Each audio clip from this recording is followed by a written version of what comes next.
name is Hemant. I am a student of Geetam University. I am from computer department. And what is your name? I am Rajesh, same section. We are Geetam University. Okay.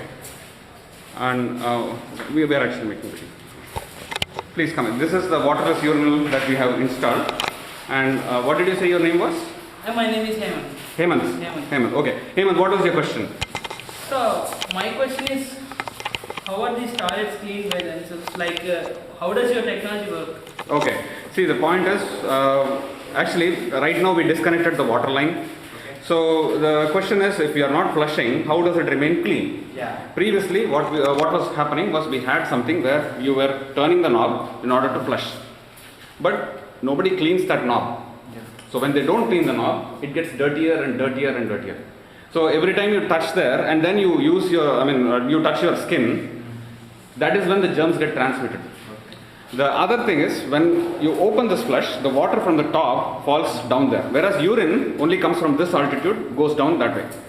So the altitude is much lower for the urine, and then it has to go hit the wall and come back to the point, beyond the point of origin in order to make it dirty. That does not happen. But when you open the knob on the top, the water tends to fall down and then it falls onto your skin, and that is where it gets dirty. So there are two ways it gets dirty. One is when you touch the knob, and the other one is when the water itself splatters onto your skin. Okay. So this technology completely prevents that. It's a no-touch technology. Okay. How it works right now? Pardon? How it will work? How it will Work. Yeah, the way it works is, you see the plumbing line, that is where most of the odor is generated. Okay. When there is odor that is generated, it comes out through these holes. In fact, these naphthalene balls were there before. We didn't add it. It was already there. We just didn't remove it. In fact, these we removed, that has not been removed.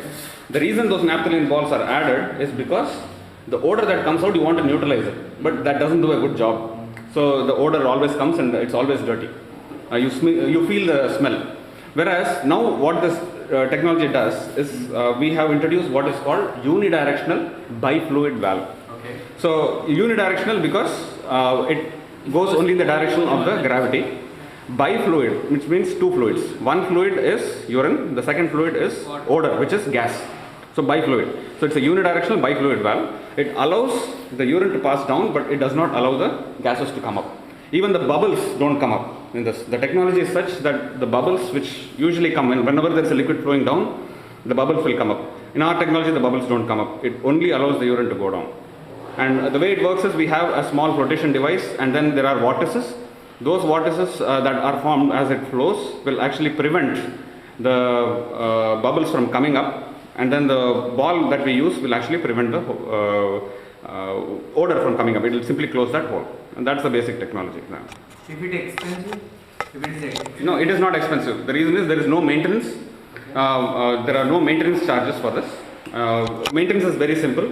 All you have to do is pour some hot water if there is any clog, or you can even detach that cartridge out, and then you can do the maintenance and put it back in. Okay. And there are no consumables.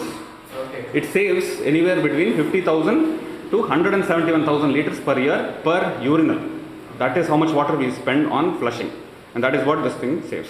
Okay, next thing, if virus or germs will be attached to that, it will transmit or... No, daily you have to clean. See, right now also there are germs. Okay. Even before we did that, there were always germs over there. But germs are not there in sterile human beings. Because in ordinary human beings, your urine is sterile. Okay. It is so sterile, as I said, our Prime Minister used to drink his own urine because it is always sterile from a healthy individual. So same thing over here, there are very few bacteria. In fact, when there is water, bacteria tends to multiply even more.